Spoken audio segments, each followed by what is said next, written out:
If you own an electric hair setter, you can now get droop-proof curls like never before. With new Kindness heat-activated conditioner. Spray it on, roll it up, and the heat activates the protein conditioner to give you extra body. Helps your hair hold up through wind and rain and just plain living. The droop-proof curl. Get it with new Kindness heat-activated conditioner from Clairol. Fantastic. This program, which was pre-recorded, is brought to you in living color on NBC.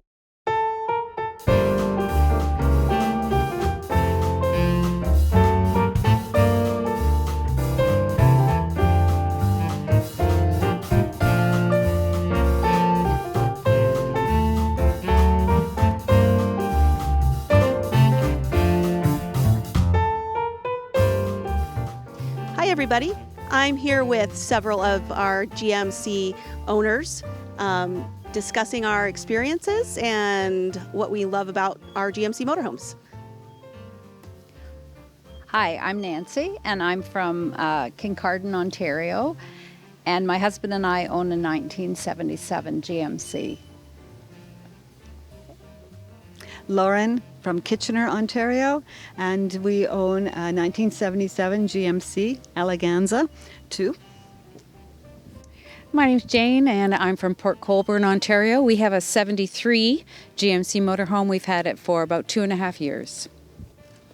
I'm Robin from Woodville, Ontario, little tiny town, and we have a 77 GMC motorhome, and we've had it for 20 years. Wow, excellent. So what do you guys love about your GMCs? They're small, they've fully self-contained, they can go anywhere, they've got beautifully big windows, they travel well. It's what's not to like. Small but not too small, right? No, they've got lots of room inside them. They're really, compared to like a small little van, this is huge. We have all kinds of space in them, and it's not a great big huge a coach or a bus that you have to drive and then determine where you have to go and stay. It's difficult. So yeah, they're perfect. I just love it. I think it's perfect for two people. A lot of the people that we see at these rallies are retired couples or people that are approaching retirement and want to kind of start the life. And but I've also heard stories of people that have taken 9 kids across the country in their GMC motorhome. The rule being when she's cooking, they're all outside. That makes sense. Yeah, Makes sense. Robin, what do you like? What do you like? Well, it's just great to go traveling in it. It's, as you say, it's smaller than the big coach, and you can just about go anywhere. And nice big windows, and our favorite view one day at breakfast was on a ferry going over to one of the Outer Banks islands, and sitting there eating breakfast and watching the sunrise with our big windows. And yeah, and you never have problems finding conversations with it. Like anytime you take it anywhere, Right. somebody wants to talk to you about it or tell you their story about when they knew someone who had one.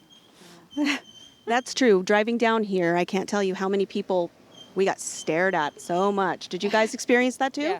Absolutely, all the time. You know, somebody will come up and say, "Oh, my dad had one," or "My uncle had one," or "Didn't know they still existed." And that the brand is so underrepresented and it's hidden. So you really had to be in an age bracket to know what they're all about. So, but I'm glad that more people are seeing them now.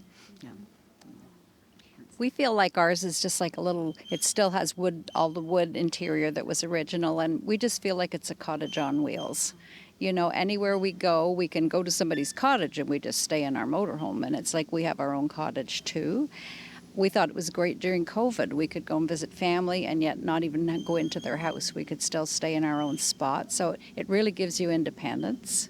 And it's unique. Like, it's the same. Everybody waves. You're going down the road, people are waving at you. And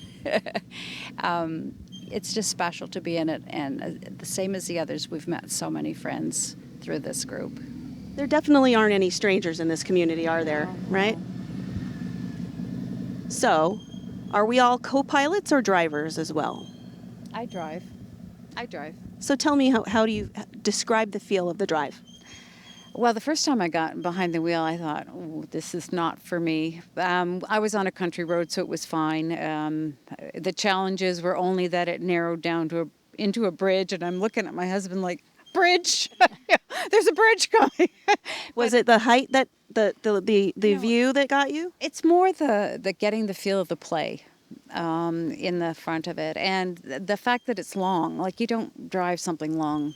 Unless you drive a Suburban or something. Eh? Well, yeah, I don't drive a Suburban, but yeah, it's just, I thought it was the feeling of the play and understanding when you're turning the wheel where it's going to go. Other than that, it drives like I bet like a bus, I guess. I don't know. I've never driven a bus. Oh, I'd say smoother. You've ridden a bus and you felt how that was. This is better. And it's front wheel drive too, so it's going to be, right. It'll drive differently. Yeah. Any other drivers? No. You've not driven? Well, I've driven a bit, but I don't. We have issues with directionality, so I'm the co-pilot, the navigator, and my husband drives. That way we get where we're going. So speaking of, where have we been? Who's driven the furthest? How far have you gone, Nancy? We went to Florida, and then we went on to Texas, and we stayed on South Padre Island. So we were right at the Gulf, and we stayed there for 2 or 3 weeks under palm trees, and it was just amazing. Like, we could never believe that we could, camp in such a wonderful spot. Yeah, and that would be the furthest we've gone. But we do lots of shorter trips. And we've been to other states, and our family's in Quebec, so when we go to visit them in spring or summer, we always take it with us, and then it gives us an extra place to stay as well. But yeah, that's how far we've been.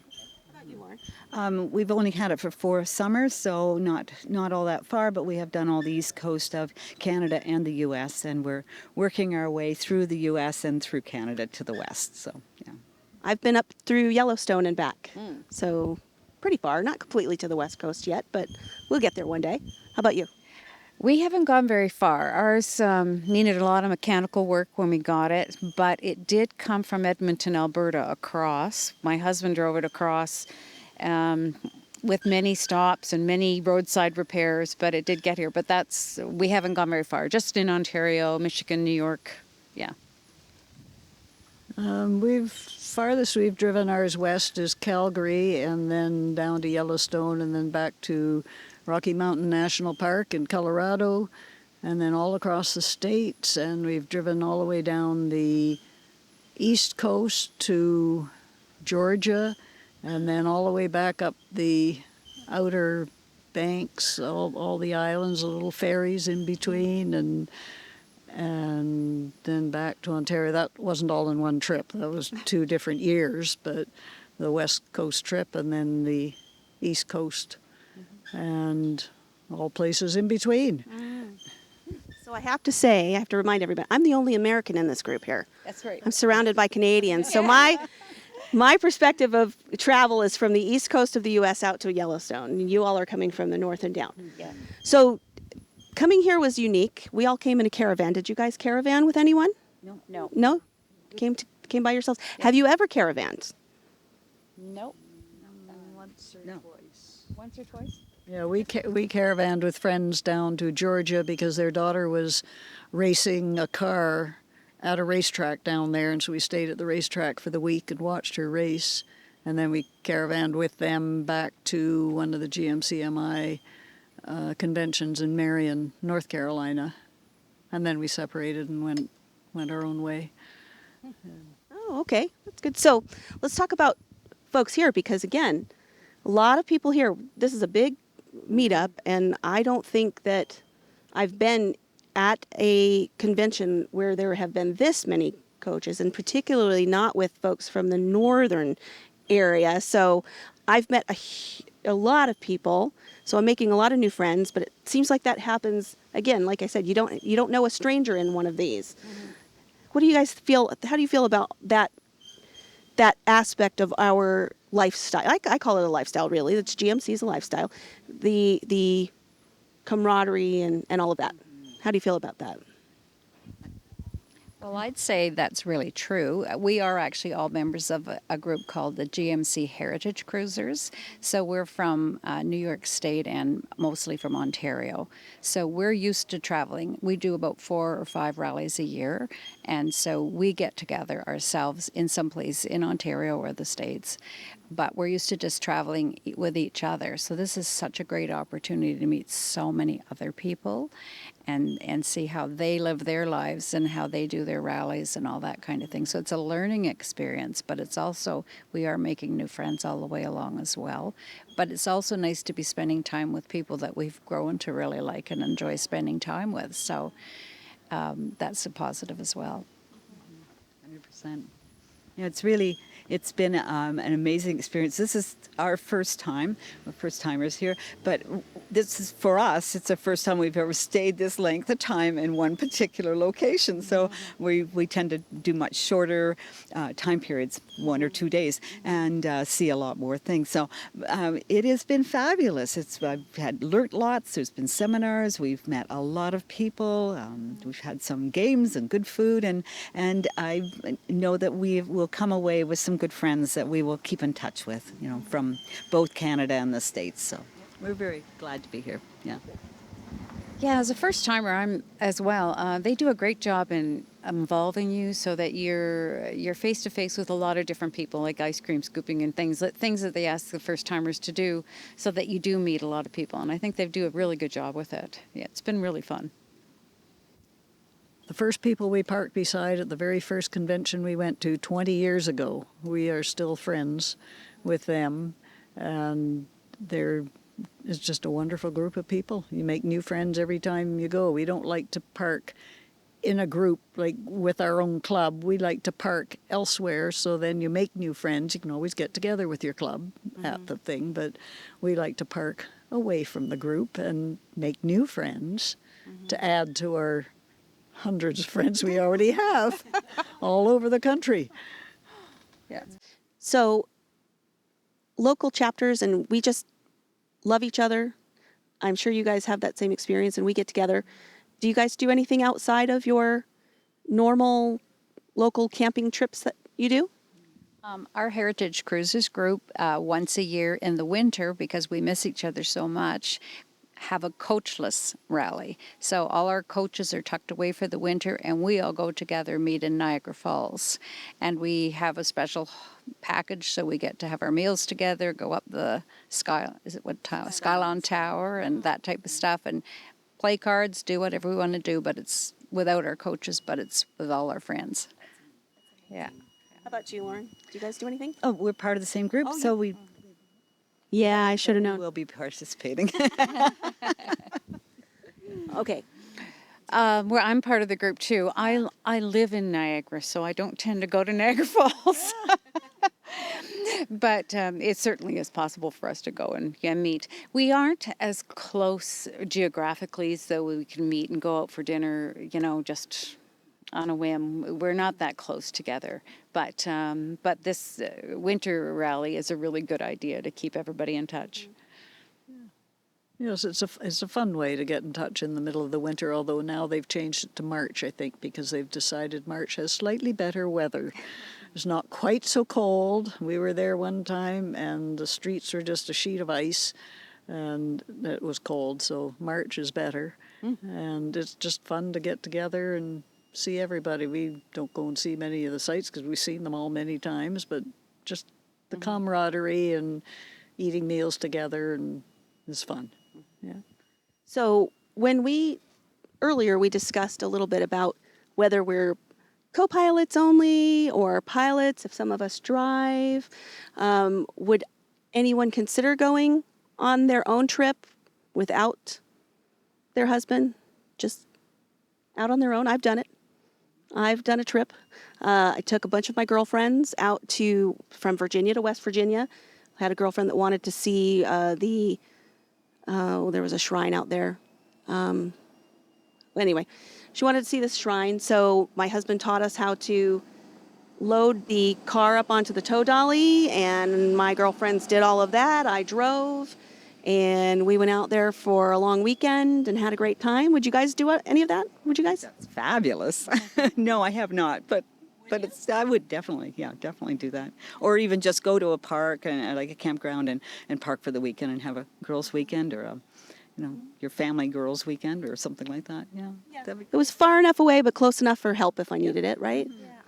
I think it changes if your entry level is younger. So you're younger than most of us, and I think when your entry level is younger, you tend to do more of those kind of girls' weekends kinds of things.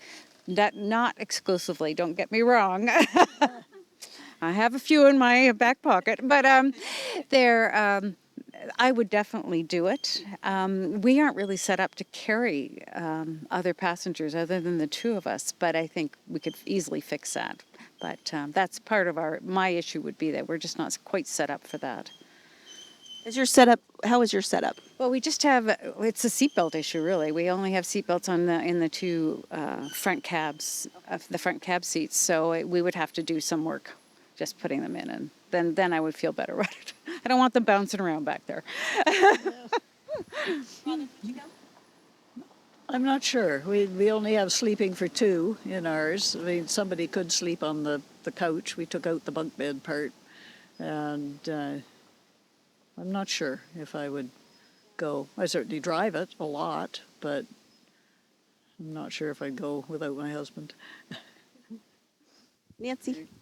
I don't see it in my future. It sounds like lots of fun, but I just don't drive it. I mean, he made me drive it one day just so that if something happened, we wouldn't be stuck somewhere. And I drove it in from out in the country into town, and I just felt so nervous. I know I'm quite capable of doing it, but I don't feel it for myself. No. So a new owner, let's say someone who's just purchased this, what would you guys tell them about operating this vehicle from your perspective and your experiences? They have to be definitely mechanically inclined, one or the other. It's not something, if you have no knowledge of a vehicle in the first place, it would be more difficult to own one because it's really nice to be able to fix things yourself. Well, it's not unlearnable. It's just a learning curve if you don't know something already, right? Yeah. And if you're ever at a rally, everybody helps you. You learn, you just say, oh my gosh, and, 3 people come over, well, what's happening? And so you're going to learn so much right there. Like everybody loves to be able to fix a problem. Yeah, so you always get help. And I think it would be really good for both people right off the bat to learn how to drive it. Mm-hmm. We're kind of got set in our ways now, but, just starting out, both should be able to drive it. Yep. Mm-hmm. What do you think, Definitely. Lauren? Oh, definitely agree. I think that's kind of a generational thing too, with new people coming into the whole RV lifestyle. They're more inclined to drive. Both of them drive, and whereas we have more division of roles. And I think, I think that what I noticed too is that more of that incoming generation are mechanically, at least maybe if they're not mechanically inclined, they're interested and they're willing to learn it, and they're willing to roll up their sleeves and get their hands dirty, right? Yeah. Well, especially if they've only driven modern cars, it's a great time to learn about carburetors and things like that. Where, in a lot of the modern cars, you don't really have an opportunity to fix things yourself because things are computer boards and things and warranties and all the rest of it. This is, you can get right up into your elbows in this and go at it, and there's always somebody around. You can either call or they're nearby and you can get help. It's great. And it's customizable by your interests, right? If you're not mechanical, you can work on the interior. Yes, yes. Some of these coaches are incredible. The decorating, unbelievable. What do you think, Robin? Well, I think, yes, you need to be mechanically inclined, or if you join the organization, then you've got a whole book of people that you can phone and ask questions if you're not sure about something or other, and because they certainly aren't run by computers, so they're more hands-on. The manuals are still available for all the vehicles, the different years, and the flash drive has all kinds of technical information on it too, if you wanted to get into that. And certainly, any mechanic or somebody from GM. I mean, there's certainly a lot of people around that are ex-workers like that know a lot, so you can ask and call. Yeah. We don't want to discourage people from buying one because of that part of it, but the whole van itself is kind of simple. It's simple in a very comfortable way. Like, it's not a fancy thing inside. I mean, it's just a very comfortable, simple way of camping that's got all the comforts in place. Right. And when you just don't want to go out into the bush and have to whatever, it's a lot more comfortable, but also very simple. I find it's not overly complex to live in one of them. They're just nicely outfitted. Right. I think we were talking earlier about the difference between the conversion vans and that Sprinter van and that size versus the really big pushers, and how this is just this nice in between, large enough. Do you have the space to move around, small enough that you don't need a special bus driver's license, to drive it. And I know, Lauren, you came from a boating background, so if you're somebody who's used to really small spaces, this is going to be an upsize or an upgrade in your spacing, right? Yeah, it's a very easy transition because you already know about water conservation and sewage management. You know about your electrical needs, and so coming from a house, you tend to turn on the faucet to clean your teeth and not turn it off. Whereas on a boat or a camper, you would turn it off in between because you only have so much water that you can take with you, especially if you're traveling on the road, right? So things like that. Then these coaches, they have heat, they have air conditioning, they have stoves. Some of them have ovens. So you have your everything that you would have in your house or your boat, but it's just smaller scale. So. Right. Who has their original furnace still? We do. You do? Yeah, we do. Yeah, we haven't used it, but we have it. You have yours? The furnace is in there, but we were told never to use it.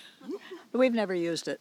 Well, ours on the 73 years has the pilot light, right? Does it have a pilot light? That one I don't know. Yeah, ours had a pilot light, and we decided we didn't want that, but so we don't end up using it. But yep.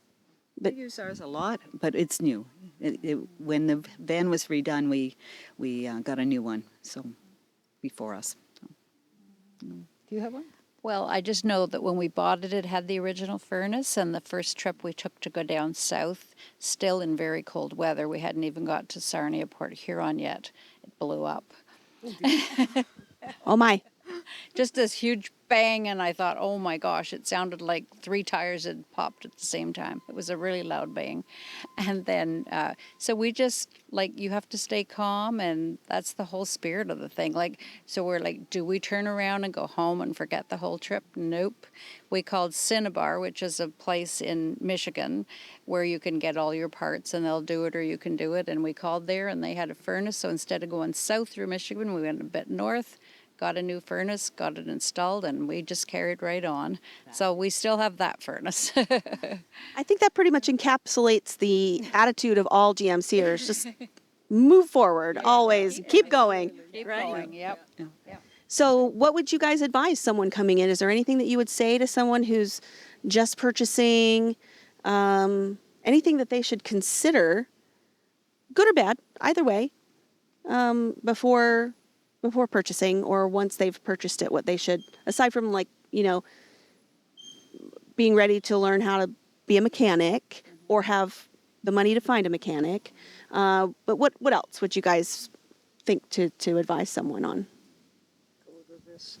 I would advise, after you buy your motorhome, go to the next GMCMI International Convention. That's what we did. We bought ours. The very first trip we took was to one of these conventions, and we learned so much. At some points we wondered what we had bought or what we were getting into, but over the years it's just been a wonderful experience, and you learn so much through these conventions, and there's so many people out there to help you, and just it's a great lifestyle. Yeah. Yeah, I think that's a good. I know one of the seminars I went to, talking about handling of the motorhome and stuff, and he said, really drive it for 1,000 miles and then tell me if the handling's bad, because it does take a bit to get used to. It just feels different. But and there was another lady had a really interesting, because she was driving her coach. New, it was because her husband had passed, and she said somebody told her the rule of 3, which was stop before 3 o'clock in the afternoon. Know 3 people along your route so look at the blacklist and know 3 people along your route. And what was the third one? Don't drive for more than 3 hours. No. 3 hours at a time, something like that. But it was an interesting but it was great little startup advice. And so, yeah, it was good. So would you explain the blacklist for us? Oh, yeah. The blacklist is a list of people who have volunteered to have their names stand on a list that people can call at any time in distress, that you have some knowledge about how to fix things or know people in your local area who can fix things. Some people have right down to a shop you can use, or just they can bring a part out to you. But it's kind of a help me list, and they're all over. They're all over. It's a really wonderful resource. Yeah. Yeah. Has anyone here had to call on anyone on the blacklist? No. I have. Oh, yeah. So does anybody know Bill Bryant? Has anyone met him here? Bill. Yeah. Our first trip out with our motorhome, we ended up in New York, close to where Bill was, and we had a slight breakdown on the side of the road, and Bill was just a few minutes away, and he came out, and it was a very simple thing, but we were very new. Again, it was our first trip out. We didn't really have the mechanical knowledge at the time. My husband and I both know the basics. He's learned a lot since coming to these conventions, and Bill fixed us right up, and we were right on our way. And now he's one of our permanent friends that we'll have forever and ever. Great guy, but I think Tony's gonna put his name on the list. My husband's gonna put his name on the list for Southern Ontario area, just because they do have parts just sitting around. They do have some knowledge. It's nice to help people when they're in trouble. And it's not necessarily even. I think there are many people on the list too that just, if you need a place to hunker down while you're they'll let you come and stay with them. Yeah, that's right. Mm-hmm. Yeah, really nice. It is. So you guys are all members of the Heritage Cruisers. When's your next meeting? Well, we're going to have the famous winter meeting in Niagara Falls in March, and then we'll be meeting in May. And we call that the Rust Buster. So everybody gets their motorhomes out for the first time and sees if there's any problems, and they're all prepared to help each other if necessary. And so that'll be our first one. I like that name. We call ours the Bug Out. So we do that too. We do it in April, and we call it the Bug Out. So you're also, Lauren, you're a member of another group as well, right? Yes, I just joined the Great Lakers group. They're mostly Michigan-based, from what I understand. I don't know too much about them, but they're having another rally in October. And we just want to join till we have different locations that we can go to on different rallies at different times from our own Heritage Cruisers. So I'm with you on that. I'm a member of 2 clubs. I am I'll call myself the Flotus. I'm the wife of the president of the Tidewater Crabs. Yes. And also we joined the Dixielanders. So the Dixielanders next meeting we're going to have an actual rally November 2nd, and that'll probably be the last one of the season. And the Tidewater Crabs, I think we're done for the season, but we will have our bug out probably in April of next year to get prepared for the season. So, and as a part of this little interview here, you're all going to become honorary Tidewater Crabs. Oh, I'd love to be a Tidewater Crab. We would love to have you, actually, honestly. I love that. We're a great club. Maryland, Virginia, and D.C. So yes. On our way south or something, we can stop. Stop. Yes. Come on by. We'd love to have you guys. Perfect. All right. We're going to have to hook you up with something. Some Tidewater Crab tchotchkes. Well, thank you guys for meeting here and having this nice discussion and talking about these wonderful coaches of ours and the great experiences that we have in them. Thank you so much, ladies.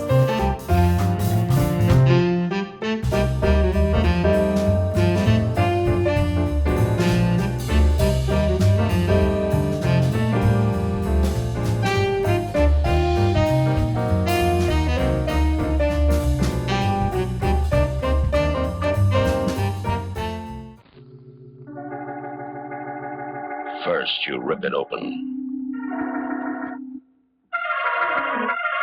Let the ketchup run, blood red.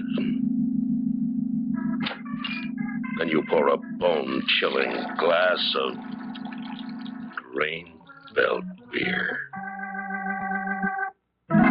You've created your own Frankenstein.